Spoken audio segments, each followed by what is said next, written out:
যেটি থেকে তুলো বীজ হয়ে তৈরি হলো, আবার ফেটে তুলোটি পড়ে গেলেন, এবং তুলোটি যখন পড়ে গেলেন সেই তুলোটি চতুর্দিকে ছড়িয়ে গেল।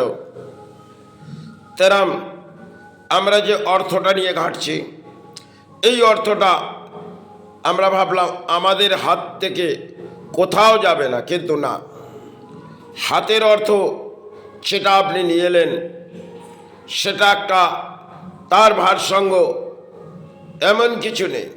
আর হয়তো তার গতিবেদে আপনি চলছেন এবং পথটা চলার পেছনে তার গতিবেদ নিচ্ছেন, কিন্তু সেই গতিবেদ নেওয়াতে একটা সময় সেগুলো আমাদের হাত থেকে উড়ে চলে যাচ্ছে।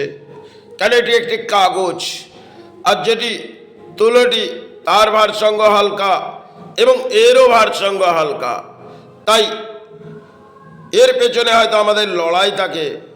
আর তার পেছনে সে গাছটার পেছনে দেখি যে গাছটাতে তুলো হয়তো ভরে উঠলেন, আর তুলোগুলো চতুর্দিকে ছড়িয়ে উড়ে গেলেন। এরকম আমাদের অর্থগুলো হয়তো আমরা দেহর পারিশ্রমিক করে অর্থ নিয়ে আসছি, আর সেই অর্থটা চতুর্দিকে ছড়িয়ে পড়ছে, কারণ কারো না কারো হাতে এই অর্থ করণীয় জীবনে কাজে লাগছে।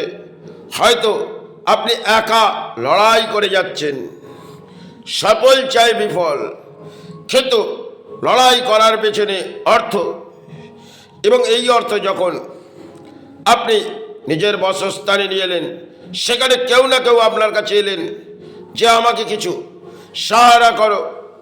আপনার আত্মাবৃত্তি যখন পরিষ্কার থাকবে, তখন আপনি একে অপরকে সাহারা করতে থাকবেন। শেষ জীবনে নিজের সাহারা মনে হয় কিছুই তো যায় না, তাহলে এই অর্থ চার ভারসঙ্গ নিয়ে আমরা লড়াই করছি। কেন গভীর আকারে আমরা লড়াই করছি যে এর ভারসঙ্গ অধিক, আর এতে করে আমি হয়তো একটা অট্টালিকা বাঁধলাম, আর বহু কিছু অ্যাকাউন্টে অর্থ রাখলাম। একটা সময় সব যেগুলো আমাদের বিলিং হয়, এগুলো সে কোনো কারণবশত এগুলো বিলিং হয়। হয়তো দেখা গেল একটা ঝড় বয়ে উঠলেন, সেই ঝড়টি আপনি হসপিটালের মাঝে চলে গেলেন, লক্ষ লক্ষ টাকা যেটা রেখেছিলেন সেটা একটা তুলোর মতন উড়ে চলে গেল। এবং দাম্পত্য জীবনে কোনো কর্মস্থান করলেন, সেখানে কর্মটাই বিফল হলেন, তাহলে বিফল হওয়ার পর কর্মটার থেকে যে অর্থগুলো ছিল সেগুলো বিলিং হলে। এই দাম্পত্য জীবনে যেটুকুন আমি দেখেছি, হয়তো জীবনযাত্রার লড়াই হয়েছে, এ লড়াইয়ে ভেবেছি সফল, কিন্তু আবার বিফলে। এই বিফল সফল করতে করতে আমাদের জীবনটা একদিন হেরে চলে যেতে হয়। হার জিতের খেলা এই ভূমিতে, কেন খেলার মাঝে দেখবেন বহু খেলাড়ি খেলতে যায়, আর খেলতে গিয়ে লাস্টে শেষে হেরে চলে আসে, আরেকজন জিতে বেরিয়ে যায়।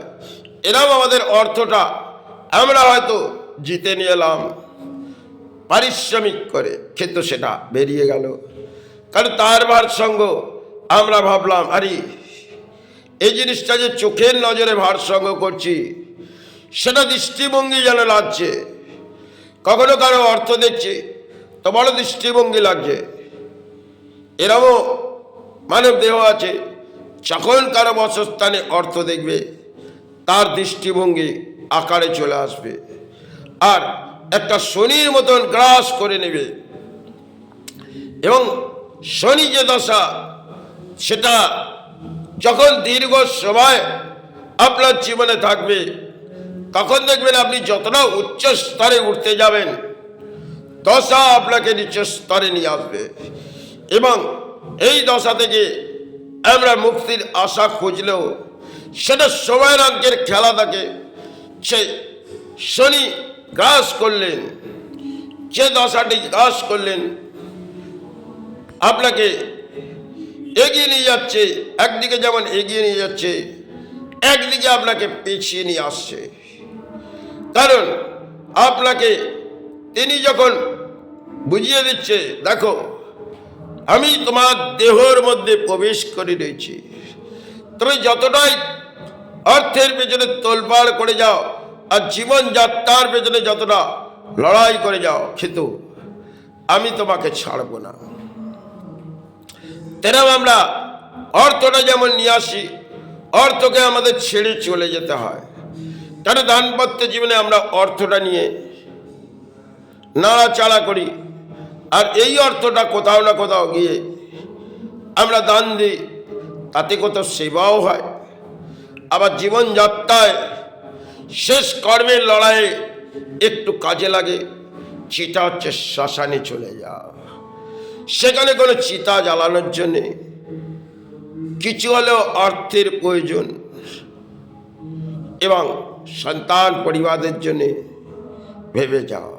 কিন্তু একটা সময় সবই যেন সাকার, সবই নিরাকার, এটাই তো জীবন।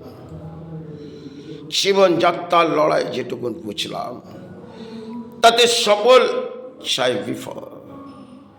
ধর্মের আশ্রয় নিলাম, কর্ম করলাম, সবই ভেঙে পড়ল। একবার ভাঙলো তো একবার করলাম, আবার ভাঙলো তো আবার করলাম।